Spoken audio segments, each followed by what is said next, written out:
Right. Straight question. ఎఫ్డిటిఎల్ని implement నువ్వు చేయలేకపోతుంటే కనుక ఇక్కడ ఎవరి ప్రాణాలు గాలి కుదిలేస్తున్నారు, ఎవరి సెక్యూరిటీని విస్మరిస్తున్నారు? ప్యాసింజర్స్ది కాదా? ఎఫ్డిటిఎల్ అనేది ఒక నిబంధనని ఎందుకు ఇండిగోకి ఎగ్జంప్షన్ ఇవ్వాల్సిన అవసరం ఏముంది అనే ప్రశ్నకి ఏదైనా సమాధానం ఉందా? వరుసగా 7వ రోజు ఇండిగో సంక్షోభం కొనసాగుతోంది. ఇవాళ శంషాబాద్కి రావాల్సిన 38 విమానాలు రద్దయ్యాయి.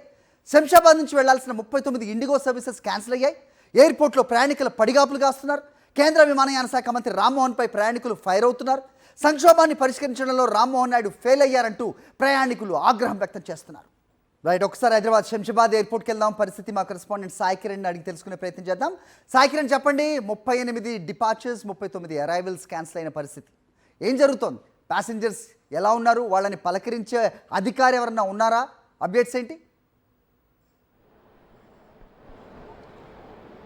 సరే, మొత్తానికి 7వ రోజు కూడా ఇండిగో సంక్షోభం కొనసాగుతూనే ఉంది. మొత్తానికి శంషాబాద్ ఎయిర్పోర్ట్కి రావాల్సినటువంటి 54, ఇక్కడ నుంచి వెళ్ళాల్సినటువంటి 58 ఇండిగో ఫ్లైట్స్ అన్ని కూడా క్యాన్సిల్ అయ్యాయి. అయితే ఇప్పటికీ కూడా మనం చూడొచ్చు, ఇండిగో కస్టమర్ సర్వీస్ సెంటర్ వద్ద ప్రయాణికులు ఇప్పటికీ పడిగాపులు కాస్తున్నారు. వీళ్ళంతా కూడా వాళ్ళ ఫ్లైట్స్ డీటెయిల్స్ కోసం వాళ్ళంతా కూడా అడుగుతున్నటువంటి పరిస్థితి కనిపిస్తోంది.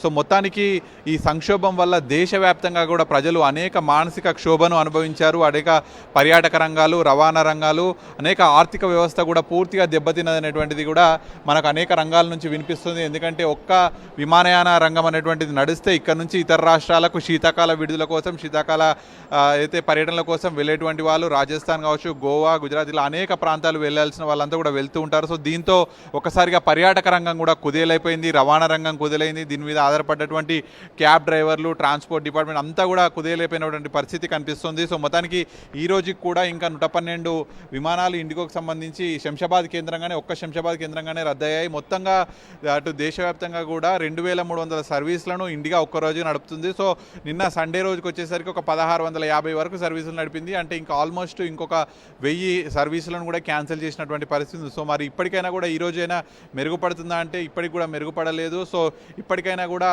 పునరుద్ధరించాలి. సో దీనివల్ల అనేక ఇబ్బందులు పడుతున్నాం అనేటువంటిది ప్రయాణికులు చెప్తున్నారు. సో ఇప్పటికే దీనిపైన ఒక కమిటీ ఫామ్ చేశారు. సో ఇండిగో చేసినటువంటి తప్పు ఎక్కడ జరిగింది ఏంటి అనేటువంటిది కూడా కమిటీ రిపోర్ట్ ఇవ్వాలి అనేటువంటిది కూడా ఈరోజు సాయంత్రం వరకు కూడా డెడ్ లైన్ ఉంది ఇండిగోకి. సో ముఖ్యంగా ఇటు కేంద్ర మంత్రి రామ్మోహన్ నాయుడు పైన అనేక విమర్శలు వస్తున్నాయి. సో ఇంత సంక్షోభం ఎదురవుతుందని తెలిసి కూడా ఫ్లైట్ డ్యూటీ టైం లిమిటేషన్ను ఖచ్చితంగా అమలు చేయాలని వాళ్ళు ఇండిగోకి చెప్పడం, ఇండిగో దాన్ని పాటించకుండా ఫ్లైట్స్ అన్ని కూడా రద్దు చేస్తే ఏకంగా కేంద్రం దిగొస్తుంది అనేటువంటి వైఖరి వాళ్ళకి. ఓకే, శంషాబాద్ ఎయిర్పోర్ట్కి వచ్చే 3 విమానాలకు బాంబు బెదిరింపులు వచ్చాయి. కేరళలోని కన్నూరు నుంచి వచ్చిన IndiGo airlines, Frankfurt Hyderabad Lufthansa, London Hyderabad British airlines విమానాలకు ఈ బెదిరింపులు వచ్చాయి.